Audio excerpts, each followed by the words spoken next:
into theater early because this man, I'm going to retire him. If you think I whoop Sonny Liston, you wait till I get George Foreman. He talks too much, he's ugly, he's pretending I'm the true champion, and they make me the underdog. I'm going to show them all they're wrong because I'm the champion. I'm the real champion. There'll never be one like me. And all of you people in Britain who rank me as the greatest, I'm going to prove I'm the greatest. I'm going to prove to you I'm the greatest. We're going to prove to the world I'm the greatest. This is my last fight. I don't want none of you to miss it. So please come to the theaters. I'm going to eat some raw meat, and I'm going to train. I'm going to get ready and chop some more trees.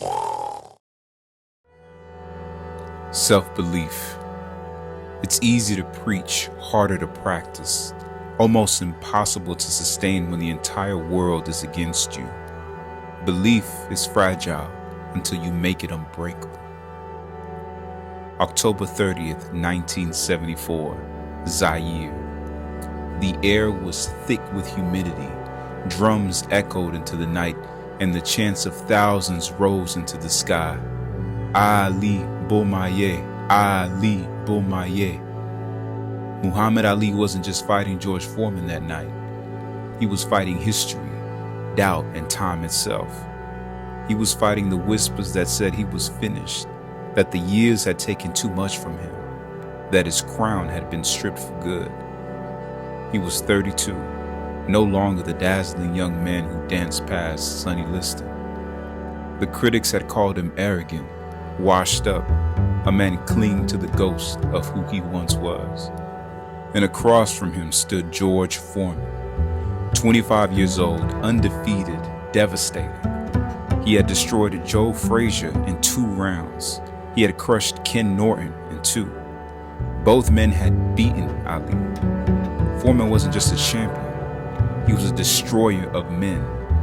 He hit so hard that people whispered, it isn't fair, that no human being could endure what his fist could deliver. People feared for Ali's life. They said the fight shouldn't happen. They said he would be carried out of the ring. But Ali, he smiled, he taunted. He told the world, I know something and you don't. I'm gonna shock the world. I'm gonna show you how great I am. It wasn't bravado. It was conviction. It was the same conviction that carried him through exile when he refused to fight in Vietnam, when he lost his title, his license, his livelihood. The world called him a traitor, a coward. He was banned from boxing in the prime of his life. But Ali never bowed. He stood on principle. He endured. And that endurance carved him a belief so deep, so immovable, that not even George Foreman's fist could shake it. The bell rang, and to everyone's shock, Ali didn't dance. He didn't circle. He leaned against the ropes. He invited the storm. Foreman came forward like an avalanche. He swung with both hands, crushing hooks, body shots that would fold most men in half. Ali blocked, slipped, absorbed, survived. The crowd gasped. The experts shook their heads. They thought Ali had lost his mind. But then Ali began to talk. Is that all you got, George? You can't hurt me. Hit harder. I thought you were bad. Round after round, Ali talked, teased, mocked him. He called him clumsy, slow, stupid. He cut Foreman's spirit while Foreman tried to cut down his body. Ali wasn't just fighting, he was performing surgery on a giant's confidence. By the 5th, Foreman's bombs weren't exploding the same way. By the 6th, they were losing their snap. By the 8th, the destroyer was exhausted. And then Ali struck. A lightning combination so fast, so precise, that Foreman never saw it coming.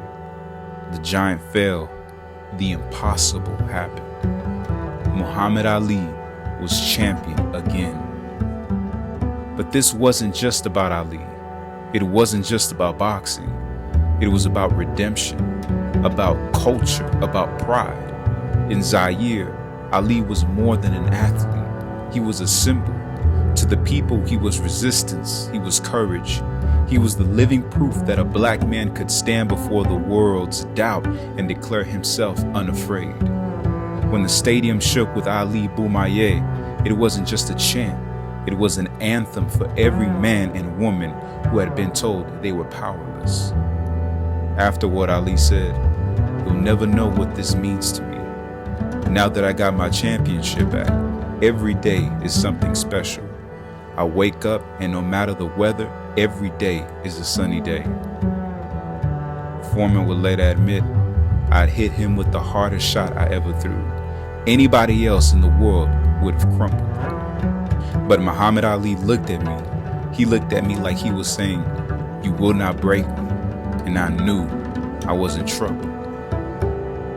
That's what made Ali different. It wasn't his jab, his speed, or even his strategy. It was the belief that he could endure anything, outlast anyone, bend reality with his will. The rumble in the jungle wasn't just a fight. It was a story about the human spirit, about how belief can turn the impossible into the inevitable, about how a man written off and discarded could rise again as king. Ali didn't just conquer George Foreman that night. He conquered doubt. He conquered fear. He conquered the word impossible. And that's why decades later, people still remember exactly where they were when Muhammad Ali shocked the world. Because it wasn't just about a boxing match. It was about all of us. A reminder that impossible is just a big word thrown around by small men who find it easier to live in the world they've been given than to explore the power they have to change it. Impossible is not a fact, it's an opinion. Impossible is not a declaration, it's a dare. Impossible is potential. Impossible is temporary. Impossible is nothing. Believe, endure, and conquer. Is it live? Right now. Everybody stop talking now. Attention. I told you, all of my critics, I told you all that I was the greatest of all time when I beat Sonny Liston. I told you today I'm still the greatest of all time. Never again defeat me. Never again say that I'm going to be defeated. Never again make me the underdog until I'm about 50 years old. That's right. Then you might get me.